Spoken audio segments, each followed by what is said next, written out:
Hi hello welcome back ರಿದಾಸ್ kitchen. ಇವತ್ತು ನಾನು ಡೈಲಿ ವ್ಲಾಗ್ ಮಾಡ್ತಾ ಇದ್ದೇನೆ, ಹಾಗೆಯೇ ಎಗ್ ಕರಿ ರೆಸಿಪಿ ಕೂಡ ನಿಮ್ಮ ಜೊತೆ ಶೇರ್ ಮಾಡ್ತಾ ಇದ್ದೇನೆ. ಸೊ ವಿಡಿಯೋ ಫುಲ್ಲಾಗಿ ನೋಡಿ, ಯಾರು ಕೂಡ ವಿಡಿಯೋ ಸ್ಕಿಪ್ ಮಾಡಬೇಡಿ. ಹಾಗೆಯೇ ರಿದಾಸ್ ಕಿಚನ್ ಚಾನಲ್ ನಿಮ್ಗೆ ಇಷ್ಟವಾದರೆ ಒಮ್ಮೆ ಲೈಕ್ ಮಾಡಿ, ಶೇರ್ ಮಾಡಿ, ಕಾಮೆಂಟ್ ಮಾಡಿ ಹಾಗೂ ಸಬ್ಸ್ಕ್ರೈಬ್ ಮಾಡೋದನ್ನು ಮಾತ್ರ ಮರಿಬೇಡಿ. ಸಬ್ಸ್ಕ್ರೈಬ್ ಮಾಡಿ, ಪಕ್ಕದಲ್ಲಿರುವಂತಹ ಬೆಲ್ ಬಟನನ್ನು ಕ್ಲಿಕ್ ಮಾಡಿ ಆಲ್ ಅಂತ ಪ್ರೆಸ್ ಮಾಡಿ. ಆಗ ನಾನು ಹಾಕುವಂತಹ ಎಲ್ಲ ಹೊಸ ವೀಡಿಯೋಗಳ ನೋಟಿಫಿಕೇಷನ್ಗಳು ನಿಮಗೆ ತಲುಪುತ್ತದೆ. ಯಾಕಪ್ಪ ನಾನು ಪದೇ ಪದೇ ಹೇಳ್ತಿದ್ದೇನೆ ಅಂತ ಹೇಳಿದ್ರೆ, ಸಬ್ಸ್ಕ್ರೈಬ್ ಮಾಡಿ ಅಂತ ಹೇಳಿದ್ರೆ, ಆಲ್ಮೋಸ್ಟ್ ನಾನು ಹಾಕುವಂತಹ ವೀಡಿಯೋಸ್ ಎಲ್ಲ ವ್ಲಾಗ್ಸ್ ಎಲ್ಲ ನೋಡೋರು ನನ್ನನ್ನು ಸಬ್ಸ್ಕ್ರೈಬ್ ಮಾಡದೆ ನೋಡ್ತಾ ಇದ್ದಾರೆ.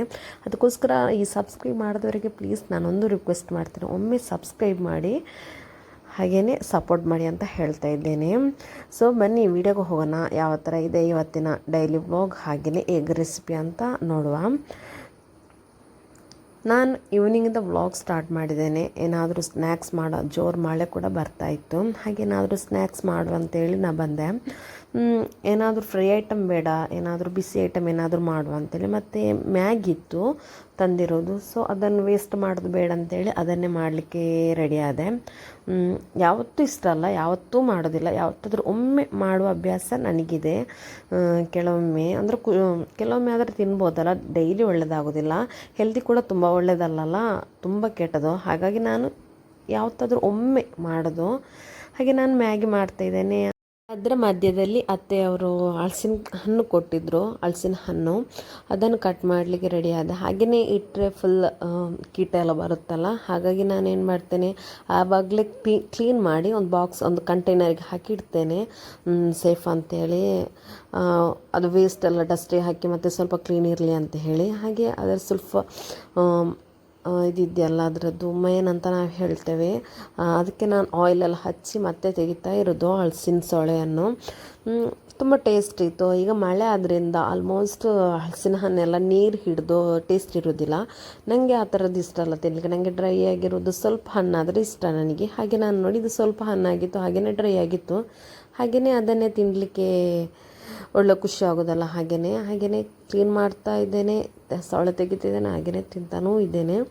ಜಾಸ್ತಿ ತಿನ್ನಲ್ಲ ಆಯಿತಾ, ನನ್ನ ಮಗಳಿಗೂ ಇಷ್ಟನೇ, ಬಟ್ ನಾನು ಜಾಸ್ತಿಯಾಗಿ ಇವಾಗ ಕೊಡಲ್ಲ. ಅಂದರೆ ಮಳೆ ಅಲ್ಲ, ಈಗ ಜ್ವರ ಸೀಸನ್, ಅಂದರೆ ಜ್ವರ ಎಲ್ರಿಗೂ ಕೂಡ ಜ್ವರ ಬರುತ್ತೆ ಬೇಗ. ಹಲಸಿನಕಾಯಿ ತಿಂದರೆ ಸಾಕು ಆವಾಗಲೇ ಜ್ವರ ಬರೋದು, ಅದಕ್ಕೆ ನಾನು ಜಾಸ್ತಿಯಾಗಿ ಕೊಡಲ್ಲ. ಹಾಗೆ ನೋಡಿ ಮ್ಯಾಗಿ ಅಷ್ಟೊತ್ತಿಗೆ ರೆಡಿ ಆಯಿತು.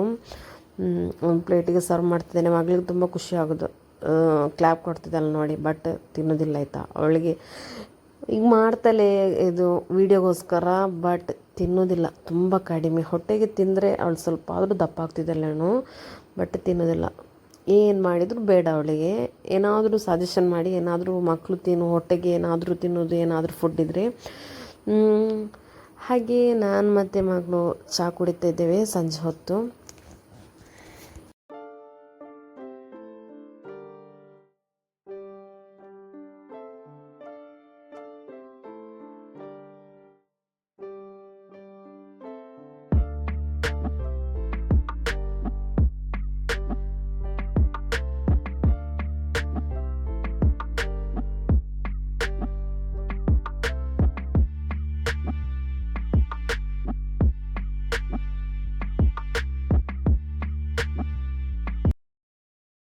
ಮತ್ತು ಒಂದು ಸಂಜೆ ಹೊತ್ತಲ್ಲಿ ವಾಕ್ ಮಾಡುವ ಅಭ್ಯಾಸ ನಮಗಿದೆಯಲ್ವ, ಹಾಗೆ ನಾವು ವಾಕ್ ಮಾಡಲಿಕ್ಕೆ ಹೋದ್ವಿ. ಹೀಗೆ ಸುಮ್ಮನೆ ನಾನು ಮತ್ತು ನನ್ನ ಮಗಳು, ಯಾರು ಇರಲಿಲ್ಲ, ಬೋರ್ ಆಗ್ತಿತ್ತು. ಹಾಗೆ ಜಸ್ಟ್ ನಾವು ಸಂಜೆ ಹೊತ್ತು ವಾಕ್ ಮಾಡುವ ಅಭ್ಯಾಸ ನನಗೆ ಮತ್ತು ನನ್ನ ಮಗಳಿಗಿದೆ, ನಾನು ಲಾಸ್ಟ್ ವೀಡಿಯೋದಲ್ಲಿ ಹೇಳಿದ್ದೇನೆ. ಹೀಗೆ ಸುಮ್ಮನೆ ಅಷ್ಟೊತ್ತಿಗೆ ಆಚೆ ಮನೆಗೆ ಹೋಗುವ, ಮಾವಿನಕಾಯಿ ತರುವ ಅಂತೇಳಿ ಆಯಿತು. ಹಾಗೆ ನಾನು ಮತ್ತು ನನ್ನ ಮಗಳು ಹೋಗಲಿಕ್ಕೆ ರೆಡಿ ಆದ್ವಿ ಅಲ್ಲಿಗೆ. ಮಾವಿನಕಾಯಿ ಡೈಲಿ ಜಾಸ್ತಿ ತಿನ್ನಲ್ಲ ಆಯಿತಾ, ಒಳ್ಳೇದಲ್ಲ ಜಾಸ್ತಿ, ಅದು ಡೈಲಿ ಯಾವತ್ತಾದ್ರೊಮ್ಮೆ. ಬಟ್ ನೀವು ನೋಡುವಾಗೆಲ್ಲ ನಾನು ಮಾವಿನಕಾಯಿ ತರಲಿಕ್ಕೆ ಹೋಗ್ತೇನೆ, ಬಟ್ ನಾನು ವೀಡಿಯೋ ಮಾಡೋದು ಡೈಲಿ ಅಲ್ಲಲ್ಲ, ಬಿಟ್ಟು ವೀಡಿಯೋ ಮಾಡೋದು. ಸೊ ಹಾಗಾಗಿ ಹಾಗೆ ನಾನು ಅಲ್ಲಿಂದ ಮಾವಿನಕಾಯಿ ತಂದೆ. ಹಾಗೆಯೇ ಅವರು ನನಗೆ ಕೊತ್ತಂಬರಿ ಸೊಪ್ಪು ಕೊಟ್ಟರು, ಒಂದು ಕಟ್ಟು ಕೊತ್ತಂಬರಿ ಸೊಪ್ಪು ಕೊಟ್ಟರು. ನನಗೆ ಜೀವ ಕೈಯಲ್ಲಿ ಸಿಕ್ಕಿದಾಗ ಆಯಿತು. ಯಾಕಂತ ಹೇಳಿದ್ರೆ ಕೊತ್ತಂಬರಿ ಸೊಪ್ಪು ಮೈನ್ ಬೇಕಾಗುತ್ತಲ್ಲ ಕುಕ್ ಮಾಡಲಿಕ್ಕೆಲ್ಲ, ನಮಗೆ ತುಂಬ ಖುಷಿ ಆಗೋದು ಕೊತ್ತಂಬರಿ ಸೊಪ್ಪು ಯೂಸ್ ಮಾಡಿ ಫುಡ್ ಮಾಡೋದೆಲ್ಲ. ಹಾಗೆ ಮನಸ್ಸಲ್ಲಿ ಒಂದು ಖುಷಿಯೇ ಬೇರೆ, ಇಷ್ಟು ಕೊತ್ತಂಬರಿ ಸೊಪ್ಪು ಸಿಕ್ತಲ್ಲ ಅಂತೇಳಿ. ಇನ್ನೂ ಸ್ವಲ್ಪ ದಿನ ಕೊತ್ತಂಬರಿ ಸೊಪ್ಪು ಯೂಸ್ ಮಾಡ್ಕೊಂಡು ಏನಾದರೂ ಫುಡ್ ಮಾಡುವ ಅಂತೇಳಿ ಕೊತ್ತಂಬರಿ ಸೊಪ್ಪು ನೋಡಿ ಎಷ್ಟು ಫ್ರೆಶ್ ಆಗಿದೆ ಅಂತೇಳಿ ತುಂಬ ಚೆನ್ನಾಗಿತ್ತು. ಹಾಗೆಯೇ ಮಾವಿನಕಾಯಿ ಕೂಡ ಸೂಪರಾಗಿತ್ತು. ನೋಡಿ ಚೆನ್ನಾಗಿದೆ. ಸ್ವಲ್ಪ ಬ್ಲ್ಯಾಕ್ ಆಡ್ದು ಹದಿಗೆ ಎಕ್ಸ್ಟ್ರಾ ಹಾಕಿರೋದು ಅಮೌಂಟಿಗೆಲ್ಲ. ಸ್ವಲ್ಪ ಬ್ಲ್ಯಾಕ್ ಆಗಿರೋದು ಎಕ್ಸ್ಟ್ರಾ ಹಾಕಿರೋದು. ಬಟ್ ಒಳ್ಳೆ ಮಾವಿನಕಾಯಿ ನಾನು ಒಂದು 2 kg ತಗೊಂಡು ಬಂದೆ ನೋಡಿ ಈ ಥರದ್ದು. ನನಗೆ ಈ ಮಾವಿನಕಾಯಿ ತುಂಬ ಇಷ್ಟ ಆಯಿತಾ. ಬಟ್ ಜಾಸ್ತಿ ತಿನ್ನಲ್ಲ, ಲೈಟಲ್ಲಿ ನೋಡ್ಕೊಂಡು ತಿಂತೇನೆ. ಯಾಕಂತ ಹೇಳಿದರೆ ಜಾಸ್ತಿ ತಿಂದರೆ ನನಗಾಗಲ್ಲ. ಹಾಗೆ ಲೈಟಲ್ಲಿ ತಿನ್ನುವಂಥದ್ದು. ಹಾಗೆ ನಾವು ನೆಕ್ಸ್ಟ್ ಎಗ್ ಕರಿ ಯಾವ ಥರ ಮಾಡೋದು ಅಂತ ನೋಡುವ. ನಾನು ಹೇಳಿದ್ದೆ ನಾನು ಎಗ್ ಕರಿ ರೆಸಿಪಿ ನಿಮ್ಮ ಜೊತೆ ಶೇರ್ ಮಾಡ್ತೇನೆ ಅಂತೇಳಿ. ಯಾವ ಥರ ಮಾಡೋದು ಅಂತ ನೋಡುವ. ನಾನಿಲ್ಲಿ ಆಲ್ರೆಡಿ ಮೆಣಸು ರುಬ್ಬಿಟ್ಕೊಂಡಿರುವಂಥ ತೊಗೊಂಡಿದ್ದೇನೆ. ನಾವು ಫಿಶ್ ಕರಿ ಮಾಡ್ತೇವಲ್ಲ ಅದೇ ಮೆಣಸು. ನಾನು ಈ ರುಬ್ಕೊಳ್ಳುವಂಥದ್ದು ಯಾವ ಥರ ನಿಮ್ಮ ಜೊತೆ ತೋರಿಸಿದ್ದೇನೆ. ಮೆಣಸು ಮತ್ತು ಹುಳಿ ಹಾಕಿ ರುಬ್ಕೊಳ್ಳುವಂಥದ್ದು. ಹಾಗೆಯೇ 1 ಟೊಮೆಟೊ, 1 ಈರುಳ್ಳಿ ಕಟ್ ಮಾಡಿ ಇಟ್ಕೊಂಡಿದ್ದೇನೆ. ಎಗ್ ಬಾಯ್ಲ್ ಮಾಡಿ ಇಟ್ಕೊಂಡಿದ್ದೇನೆ. ಎಗ್ ಆಪ್ಷನಲ್ ಆಯಿತಾ, ಬಾಯ್ಲ್ ಮಾಡ್ಬೋದು, ಮಾಡೋದೇನೆ ಹಾಗೆಯೇ ಹಾಕ್ಬೋದು. ಮತ್ತು ಒಗ್ಗರಣೆ ಹಾಕ್ಕೊಳ್ಳಿ ಗೊತ್ತೇ ಇದೆಯಲ್ಲ, ಸಾಸಿವೆ, ಬೆಳ್ಳುಳ್ಳಿ ಮತ್ತು ಬೇವು ಸೊಪ್ಪು ಅದು ಬೇಕೇ ಬೇಕು. ಹಾಗೆಯೇ ಯಾವ ಥರ ಮಾಡೋದು ಅಂತ ನೋಡುವ. ನಾನೊಂದು ಪ್ಯಾನ್ ತೊಗೊಂಡಿದ್ದೇನೆ, ಪಾತ್ರೆ. ಅದಕ್ಕೆ ನಾನು ಆಯಿಲ್ ಹಾಕ್ಕೊಳ್ತಿದ್ದೇನೆ. ಇಲ್ಲಿ 1.5 ಟೇಬಲ್ ಸ್ಪೂನಷ್ಟು ಕೊಕೊನಟ್ ಆಯಿಲ್ ಹಾಕ್ಕೊಳ್ತಿದ್ದೇನೆ. ನಂತರ ಅರ್ಧ ಟೇಬಲ್ ಸ್ಪೂನಷ್ಟು ನಾನು ಸಾಸಿವೆ ಹಾಕ್ಕೊಂಡಿದ್ದೇನೆ ಒಗ್ಗರಣೆಗೆ.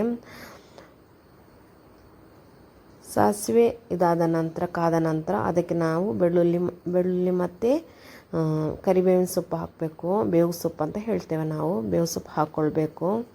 ನಾರ್ಮಲಾಗಿ ಯಾವ ಥರ ಒಗ್ಗರಣೆ ಹಾಕ್ಕೊಳ್ತೇವೋ ಅದೇ ಥರ ಒಗ್ಗರಣೆ ಹಾಕ್ಕೊಂಡ್ರೆ ಸಾಕು.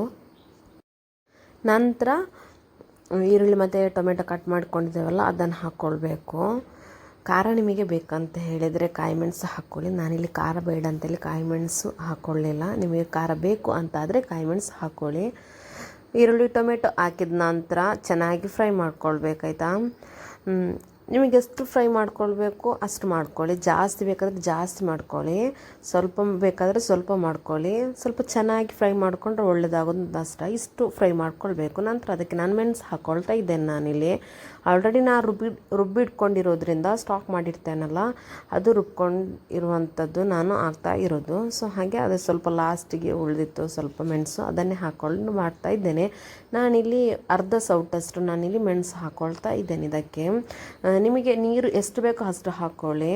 ನಿಮಗೆ ಆಪ್ಷನಲ್. ನಿಮಗೆ ಕರಿ ಜಾಸ್ತಿ ಬೇಕಾದರೆ ಜಾಸ್ತಿ ನೀರು ಮತ್ತು ಮೆಣಸು ಹಾಕ್ಕೊಳ್ಬೇಕು, ಇಲ್ಲಾಂತ ಹೇಳಿದ್ರೆ ಕಡಿಮೆ ಹಾಕ್ಕೊಳ್ಳಿ. ಅದಕ್ಕೆ 1 ಟೀ ಸ್ಪೂನಷ್ಟು ಅರಿಶಿನ ಪೌಡರ್ ಮತ್ತು ರುಚಿಗೆ ತಕ್ಕಷ್ಟು ಉಪ್ಪನ್ನು ಹಾಕ್ಕೊಳ್ಬೇಕು. ಅದನ್ನು ಚೆನ್ನಾಗಿ ಮಿಕ್ಸ್ ಮಾಡಿ, ಕರಿಯನ್ನು ಚೆನ್ನಾಗಿದೆಯಲ್ಲ ಮಸಾಲ ಮಾಡಿರುವಂಥದ್ದು ಚೆನ್ನಾಗಿ ಮಿಕ್ಸ್ ಮಾಡ್ಕೊಳ್ಬೇಕು. ನೋಡಿ ಈ ಥರ ಚೆನ್ನಾಗಿ ಕುದಿಲಿಕ್ಕೆ ಬಿಡಬೇಕು. 1 ನಿಮಿಷ ಚೆನ್ನಾಗಿ ಕುದಿಬೇಕಾಯ್ತು. ಅದರ ಹಸಿ ವಾಸನೆ ಹೋಗಬೇಕು. ಚೆನ್ನಾಗಿ ಕುದಿ ಬಂದ ನಂತರವೇ ನಾವಿಲ್ಲಿ ಎಗ್ ಹಾಕ್ಕೊಳ್ಬೇಕು. ಅದಕ್ಕೆ ನೋಡಿ ಈ ಥರ ಚೆನ್ನಾಗಿ ಕುದಿ ಬರಬೇಕು. ನಂತರವೇ ಎಗ್ ನಾವು ಇಲ್ಲಿ ಈ ಕರಿಗೆ ನಾವು ಹಾಕ್ಕೊಳ್ಬೇಕು ಈ ಮಸಾಲೆಗೆ. ನೋಡಿ ನಾನಿಲ್ಲಿ ಎಗ್ಗನ್ನು 2 ಭಾಗ ಮಾಡಿ ಹಾಕ್ಕೊಳ್ತಾ ಇದ್ದೇನೆ. ನಿಮಗೆ ಹೇಗೆ ಬೇಕಾದರೂ ಎಗ್ ಹಾಕ್ಕೊಳ್ಬೋದು. ಬಾಯ್ಲ್ ಮಾಡಿ ಹಾಕ್ಬೋದು, ಬಾಯ್ಲ್ ಮಾಡೋದೇ ಹಾಕ್ಬೋದು. ಎಗ್ ಕಟ್ ಮಾಡಿ ಬಾಯ್ಲ್ ಮಾಡಿರುವಂಥ ಎಗ್ ಇದೆಯಲ್ಲ ಈ ಥರ ಕಟ್ ಮಾಡಿ ಹಾಕ್ಬೋದು. ಕಟ್ ಮಾಡೋದು ಹಾಗೇ ಫುಲ್ ಎಗ್ ಒಂದು ಇಡೀ ಎಗ್ ಇದೆಯಲ್ಲ ಅದೇ ಎಗ್ಗನ್ನು ಕೂಡ ಹಾಕ್ಕೊಂಡು ಎಗ್ ಕರಿ ಮಾಡ್ಕೊಳ್ಬೋದು. ಯಾವ ಥರ ಮಾಡಿದರೂ ತುಂಬ ಟೇಸ್ಟಿಯಾಗಿರುತ್ತೆ. ಇದು ಊಟದ ಜೊತೆಲ್ಲ ತುಂಬ ಚೆನ್ನಾಗಾಗೋದು. ಈ ವೈಟ್ ರೈಸಿಗೆಲ್ಲ ಉಂಟಲ್ಲ ತುಂಬ ಚೆನ್ನಾಗಾಗುತ್ತೆ.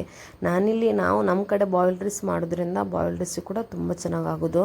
ಏನಾದರೂ ಬ್ರೇಕ್ಫಾಸ್ಟ್ ದೋಸೆ, ದೋಸೆ ಇದೆಯಲ್ಲ ಅದರಲ್ಲಿ ಮತ್ತು ಇಡ್ಲಿಗೆಲ್ಲ ತುಂಬ ಚೆನ್ನಾಗಾಗುತ್ತೆ ಈ ಕರಿ. ಯಾವುದಕ್ಕೆ ಬೇಕಾದರೂ ಸೂಟ್ ಆಗುತ್ತೆ. ಹಾಗೆ ನೋಡಿ 1 ನಿಮಿಷ ಲಾಸ್ಟ್ಗೆ ಎಗ್ ಹಾಕಿದ ನಂತರ ಚೆನ್ನಾಗಿ ಕುದಿಸ್ಬೇಕಾಯ್ತಾ. ನಂತರ ಫ್ಲೇಮ್ ಆಫ್ ಮಾಡಿದರೆ ಆಯಿತು. ಒಂದು 5 ನಿಮಿಷ ಬಿಟ್ಟು ಮತ್ತೆ ಸರ್ವ್ ಮಾಡ್ಕೊಂಡ್ರೆ ಆಯಿತು. ಟೇಸ್ಟ್ ನೋಡಿದರೆ ಆಯಿತು. ಯಾಕಂತ ಹೇಳಿದ್ರೆ ಎಗ್ ಹಾಕಿದ್ರಿಂದ ಸ್ವಲ್ಪ ತಿಕ್ಕಾಗುತ್ತೆ ಕರಿ.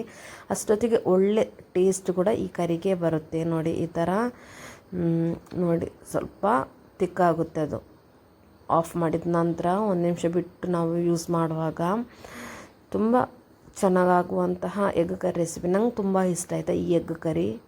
ನಾನು ಜಾಸ್ತಿಯಾಗಿ ಮಾಡ್ತೇನೆ. ಅಂದರೆ ಎಗ್ ಆಲ್ರೆಡಿ ನಮಗೆ ಮಸಾಲೆ ಹಾಕಿ ಮಾಡೋದು ಅಷ್ಟು ಇಷ್ಟ ಆಗೋದಿಲ್ಲಲ್ಲ. ಹಾಗಾಗಿ ಈ ಥರ ಒಮ್ಮೆ ಮಾಡಿ ತಿಂದರೆ ಒಂಥರ ಎಗ್ ಕರಿದು ಕರೆಕ್ಟ್ ಒಂದು ಟೆಕ್ಸ್ಚರ್ ಸಿಗುತ್ತೆ. ಮತ್ತು ಯಾವುದರಲ್ಲಿ ಕೂಡ ಎಗ್ ಕರಿ ಅಷ್ಟು ಟೇಸ್ಟ್ ಸಿಗೋದಿಲ್ಲ. ಈ ಕರಿಯಲ್ಲಿ ಒಂದು ಒಳ್ಳೆ ಟೇಸ್ಟ್ ಸಿಗುತ್ತೆ ಎಗ್ ಕರಿ. ಸೊ ಹಾಗಾಗಿ ನಾನು ನಿಮ್ಮ ಜೊತೆ ಶೇರ್ ಮಾಡ್ತಾ ಇದ್ದೇನೆ. ಹಾಗೆ ನೋಡಿ ಊಟದ ಜೊತೆ ನಾನಿಲ್ಲಿ ಎಗ್ ಕರಿ ತಿಂತಾ ಇದ್ದೇನೆ. ಅದ್ರ ಸೈಡಲ್ಲಿ ನಾನು ಬೆಳಗಿನ ಮಾಡಿರುವಂತಹ ದೋಸೆ ಇತ್ತು, ವೇಸ್ಟ್ ಮಾಡೋದು ಬೇಡ ಅಂತೇಳಿ ನನಗೆ ದೋಸೆ ಸೈಡಲ್ಲಿ ಇಟ್ಕೊಂಡಿದ್ದೇನೆ. ಅಮ್ಮಂದಿರು ಯಾವಾಗಲೂ ಹಾಗೇನಲ್ಲ, ಮನೇಲಿ ಏನಾದರೂ ಉಳಿದ್ರೆ ವೇಸ್ಟ್ ಮಾಡೋದು ಇಷ್ಟಪಡೋದಿಲ್ಲ. ಏನಾದರೂ ಇದ್ದರೂ ಕೂಡ ಅದನ್ನು ಮತ್ತೆ ತಿನ್ನಲಿಕ್ಕೆ ಟ್ರೈ ಮಾಡ್ತಾರೆ, ವೇಸ್ಟ್ ಮಾಡೋದು ಬೇಡ ಅಂತೇಳಿ. ಹಾಗೆ ನಾನು ಕೂಡ ಹಾಗೆಯೇ ದೋಸೆ ಸೈಡಲ್ಲಿ ಇಟ್ಕೊಂಡಿದ್ದೇನೆ, ವೇಸ್ಟ್ ಮಾಡೋದು ಬೇಡ ತಿನ್ನು ಅಂತೇಳಿ. ಹಾಗೆ ನಾನು ಊಟ ಮಾಡಲಿಕ್ಕೆ ರೆಡಿ ಆದೆ. ಮಗಳಲ್ಲಿ ನೋಡಿ ಮತ್ತೆ ನನಗೆ ಬೇಡ, ನನಗೆ ಊಟ ಬೇಡ, ನನಗೆ ಊಟ ಬೇಡ ಅಂತೇಳಿ ಹಠ ಹಿಡಿತಿದ್ದಾಳೆ. ತುಂಬ ಕಷ್ಟ ಆಗೋದಾಯ್ತಾ ಅವಳು ತಿನ್ನೋದಿದ್ರೆ ನನಗೆ. ಸಿಟ್ಟು ನೋಡಿ. ಈ ರೆಸಿಪಿ ನಿಮಗೆ ಇಷ್ಟವಾಗಿದೆ ಅಂದ್ಕೊಳ್ತೇನೆ ಆಯಿತಾ. ನಾನು ಈ ರೆಸಿಪಿ ನೀವೊಮ್ಮೆ ಟ್ರೈ ಮಾಡಿ. ನಂತರ ಊಟ ಎಲ್ಲ ಮಾಡಿದ ನಂತರ ಬೆಕ್ಕಿಗೆಲ್ಲ ಊಟ ಹಾಕಿದ ನಂತರ ಕ್ಲೀನಿಂಗ್ ಮಾಡಲಿಕ್ಕೆ ಬಂದೆ. ಕಿಚನ್ನು ಕ್ಲೀನ್ ಮಾಡಬೇಕಲ್ಲ, ನಾನು ನಿದ್ದೆ ಮಾಡುವ ಮುಂಚೆನೇ ಯಾವತ್ತು ಕೂಡ ಕಿಚನ್ ಕ್ಲೀನ್ ಮಾಡಿ ಹೋಗೋದು. ಯಾಕಂತ ಹೇಳಿದ್ರೆ ಬೆಳಿಗ್ಗೆ ಬರುವಾಗ ಮೈಂಡ್ ಫ್ರೆಶ್ ಇರುತ್ತೆ ಮತ್ತು ನೀಟ್ನೆಸ್ ಇರುತ್ತೆ. ಕಿಚನು ಸ್ವಲ್ಪ ಮನಸ್ಸಿಗೊಂದು ರಿಲ್ಯಾಕ್ಸ್ ಆಗೋದು. ಇಲ್ಲಂತ ಹೇಳಿದರೆ ನಾವು ಹಾಗೇ ಬಿಟ್ಟು ಮಲಗಿದರೆ ಬೆಳಿಗ್ಗೆ ಬರುವಾಗ ಸ್ಮೆಲ್ಲಲ್ಲಿ ನಿಲ್ಲಿಕ್ಕಾಗೋದಿಲ್ಲ, ಅಷ್ಟು ಸ್ಮೆಲ್ ಹೊಡಿತೆ. ಹಾಗಾಗಿ ನಾನು ರಾತ್ರಿ ಕ್ಲೀನ್ ಮಾಡಿ ಇಟ್ಟಿಡ್ತೇನೆ. ಬೆಳಿಗ್ಗೆ ಒಂಥರ ಮೈಂಡಿಗೆ ಫ್ರೆಶ್ ಆಗೋದು, ಏನೋ ದೊಡ್ಡ ಸಾಧನೆ ಮಾಡಿದಾಗೆ ಆಗೋದು. ಹಾಗೆ ನಾನು ಪಾತ್ರೆಯಲ್ಲಿ ತೊಳಿತಾ ಇದ್ದೇನೆ. ಇವತ್ತಿನ ಡೈಲಿ ವ್ಲಾಗ್ ಇಷ್ಟೇ. ಈ ಡೈಲಿ ವ್ಲಾಗ್ ನಿಮಗೆ ಇಷ್ಟವಾದರೆ, ಎಗ್ ಕರಿ ನಿಮಗೆ ಇಷ್ಟವಾದರೆ ಒಮ್ಮೆ ಸಬ್ಸ್ಕ್ರೈಬ್ ಮಾಡಿ. ರಿದಸ್ ಕಿಚನ್ ಚಾನಲನ್ನು ಸಬ್ಸ್ಕ್ರೈಬ್ ಮಾಡಿ, ಸಪೋರ್ಟ್ ಮಾಡಿ, ಲೈಕ್ ಮಾಡಿ, ಶೇರ್ ಮಾಡಿ, ಕಾಮೆಂಟ್ ಮಾಡಿ ಅಂತ ನಿಮ್ಮ ಜೊತೆ ನಾನು ಹೇಳ್ತಾ ಇದ್ದೇನೆ. ಹಾಗೆ ಮುಂದಿನ ವಿಡಿಯೋದಲ್ಲಿ ಮತ್ತೊಂದು ವಿಡಿಯೋ ಜೊತೆ ನಾನು ಮತ್ತೆ ಬರ್ತೇನೆ. ಅಲ್ಲಿ ತನಕ ಬೈ ಬಾಯ್.